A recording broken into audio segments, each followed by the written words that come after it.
the top, we've got communications with the radio tour, which give us updates on the race. The other side here is this radio, and this radio is used for communicating with the team car, the second team car, as well as the team car in the feed. And then we've got this radio here, which is linked up in here, and that's used just to communicate between the riders and myself. Okay, yeah.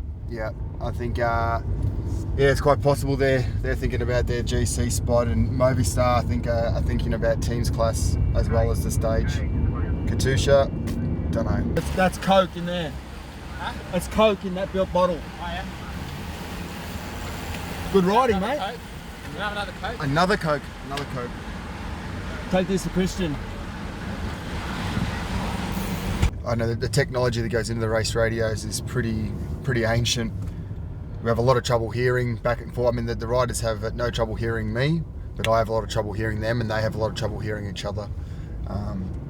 So it's an issue most radios have. I think it's because of the power of the radios. I've gotten slightly more used to it than someone who'd hear it for the first time, but to be honest, I probably hear 50% at best of what they say.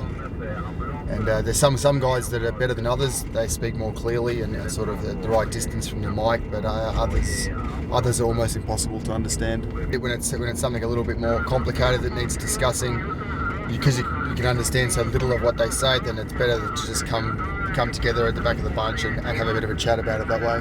Starner's probably got to keep it close enough that they just have a carrot that maybe some team will take over to bring it back. Endurance, Dempster's on the front now chasing.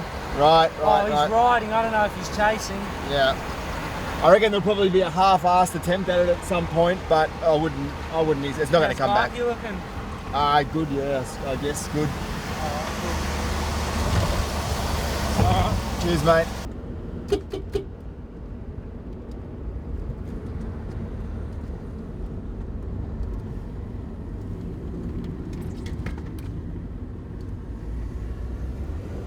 You can't really select who you speak to. When you speak to one, you speak to them all. So, I mean, in crunch moments at the end of a bunch sprint finish, I find it's best to say nothing. I mean, you're pretty focused on the job at hand there, and there's very little you can say that's going to change things at that point.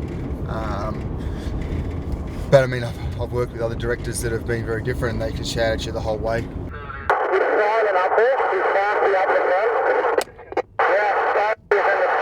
In situations like a time trial, I guess you can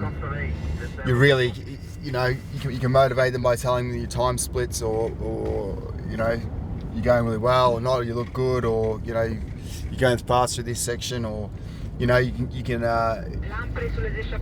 get quite motivating with your talk. In road races, I tend not to do that very much.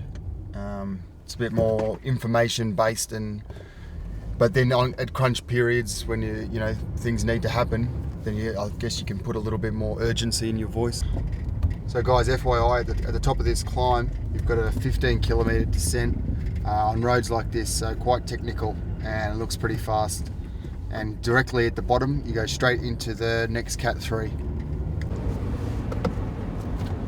Lee, bit in. You're doing well, mate. You're doing all right.